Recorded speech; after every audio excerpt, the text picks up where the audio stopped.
कल मैं social media पे था, बस ऐसे ही वहाँ मैंने कुछ पिक्चर्स देखा।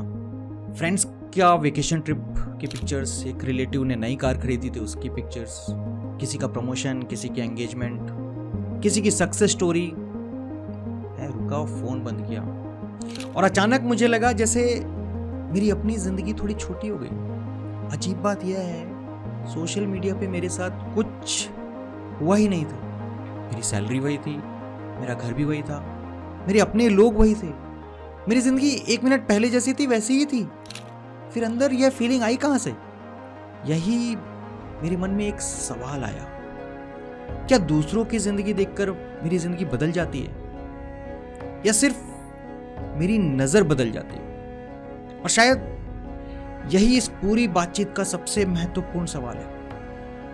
मैंने अगले कुछ दिनों तक एक छोटी सी चीज नोटिस की। कंपैरिजन सिर्फ सोशल मीडिया पे नहीं होता, स्कूल में होता है, ऑफिस में होता है, फैमिली मेंबर्स में होता है, दोस्तों के बीच भी होता है, यहां तक कि कई बार भाई बहन के बीच भी होता है। और सबसे अजीब बात पता है, हम हर किसी से कंपैरिजन भी नहीं करते।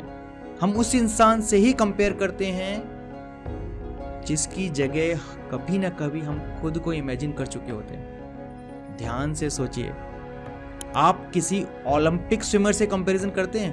नहीं करते। किसी नोबेल प्राइज विनर से? नहीं करते। लेकिन अपने कलीग से करते हैं कंपैरिजन, अपने कजिन से, भाई बहन से करते हैं कंपैरिजन, अपने क्लासमेट से करते हैं कंपैरिजन। क्यों?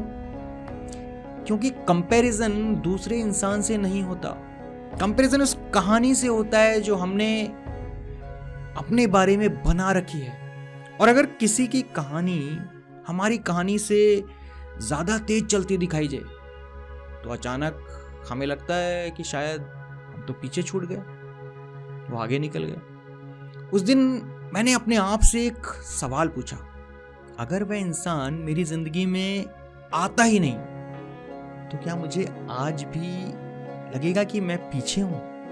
अब बिलीव कीजिए, इस सवाल ने मुझे कई दिनों तक सोचने पे मजबूर कर दिया।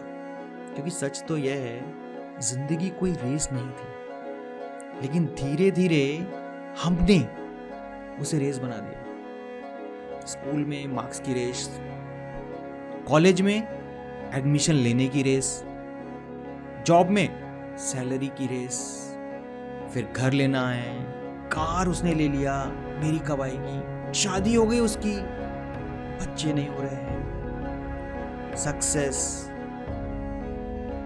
और सबसे अजीब बात, किसी ने कभी बताया ही नहीं कि रेस शुरू होने का अनाउंसमेंट कब हुआ।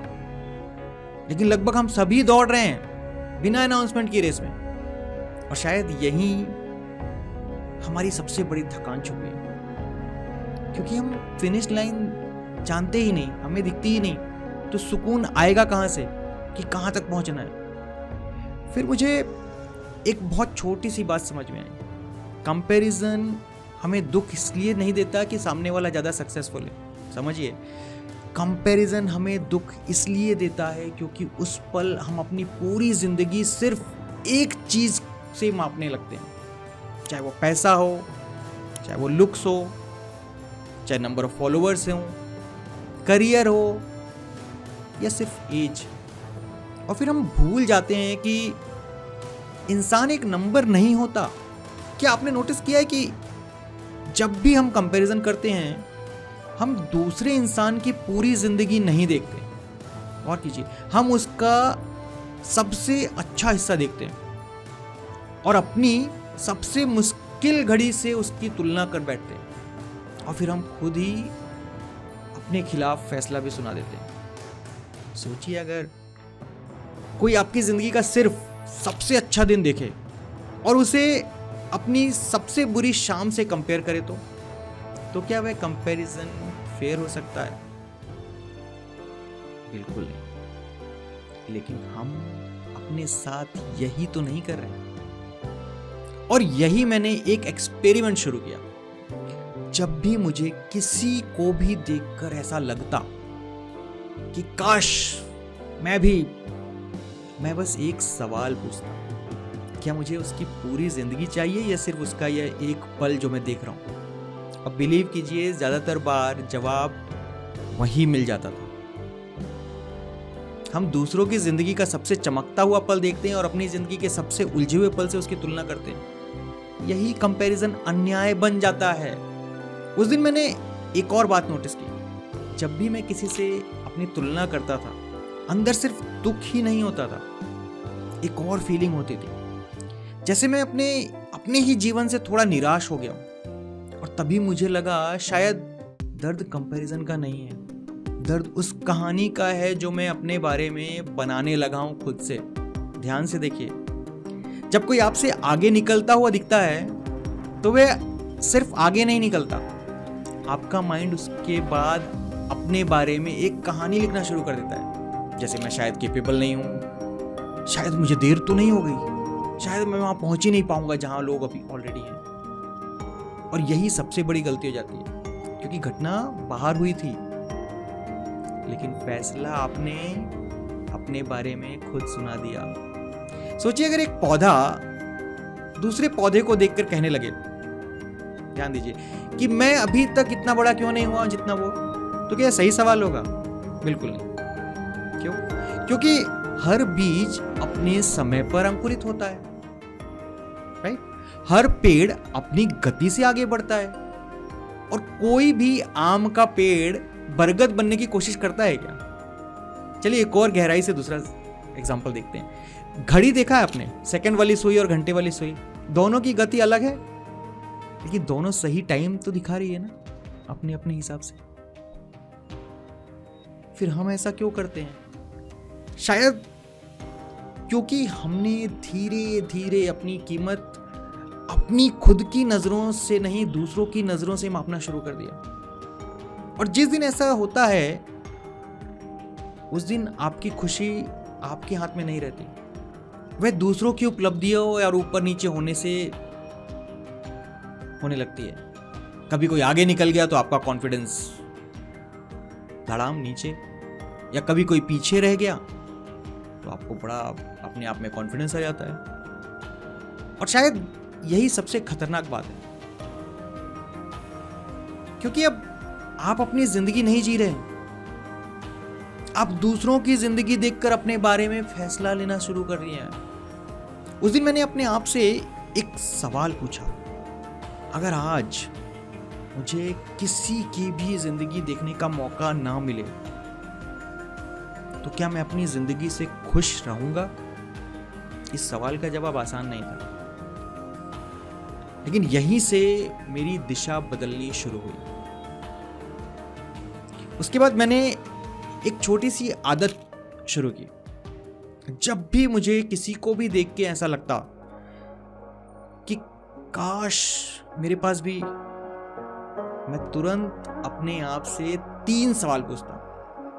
पहला, क्या मुझे सच में यह चाहिए, या मुझे सिर्फ ऐसा महसूस करना है कि मैं भी किसी से कम नहीं? दूसरा सवाल, क्या मैं उस इंसान की पूरी जिंदगी जीने के लिए तैयार हूं? सिर्फ उसकी सफलता नहीं, उसकी मेहनत, उसके संघर्ष, उसकी कीमत जो उसने चुकाई है। तीसरा सवाल करता हूं, अगर आज दुनिया में कोई भी मुझसे कंपेयर करने वाला ही ना हो, तो क्या मैं आज के जीवन के लिए आभारी रहूंगा या नहीं, अपने इस जीवन का? बिलीव कीजिए, इन तीनों सवालों ने मेरा कंपैरिजन एक दिन में खत्म तो नहीं किया, लेकिन उन्होंने मुझे एक बार रुकना सिखा दिया, ठहरना सिखा दिया। और कई बार सिर्फ रुक जाना ही काफी होता है। शायद जिंदगी का मकसद सबसे आगे निकलना नहीं है, शायद जिंदगी का मकसद अपने रास्ते पे चलते रहना है। क्योंकि अगर आप हर समय दूसरों का रास्ता देखते रहेंगे तो एक दिन अपना रास्ता ही भूल जाएंगे। अगर आज की इस बातचीत ने आपको अपने बारे में कुछ भी दिखाया जिसे आपने पहले कभी भी नोटिस नहीं किया हो, और आपको लगता है कि आपकी जिंदगी में भी कुछ ऐसे पैटर्न हैं जिन्हें अकेले समझना बिल्कुल इजी नहीं है, थोड़ा मुश्किल सा है, तो गुड न्यूज़ है कि मैं हर महीने कुछ सीमित लोगों के साथ 1-to-1 क्लैरिटी कन्वर्सेशन करता हूँ। यह कोई सलाह देने वाला सेशन नहीं है, यह आपकी कहानी को ध्यान से समझने की बातचीत है। अगर आपको लगता है कि यह आपके लिए सही टाइम है तो नीचे डिस्क्रिप्शन में दिए गए व्हाट्सएप लिंक पर सिर्फ क्लैरिटी लिखकर मैसेज कीजिए।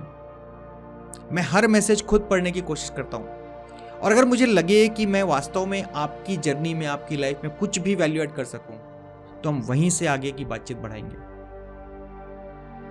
और अब जाने से पहले आज मैं आपको कोई मोटिवेशन नहीं दूंगा, बस आज रात सोने से पहले 1 मिनट आईने के सामने खड़े हो जाइए और खुद से बस एक सवाल पूछिए, अगर मुझे किसी की जिंदगी कभी दिखाई ही ना दे तो क्या मैं अपने आप को कम समझूंगा? हो सकता है इस सवाल का जवाब आज मिले ना मिले, लेकिन जिस दिन मिल जाएगा उस दिन शायद आप दूसरों से नहीं, कल वाले अपने आप से मिलना शुरू कर देंगे। और शायद यहीं से असली आजादी की शुरुआत होती है।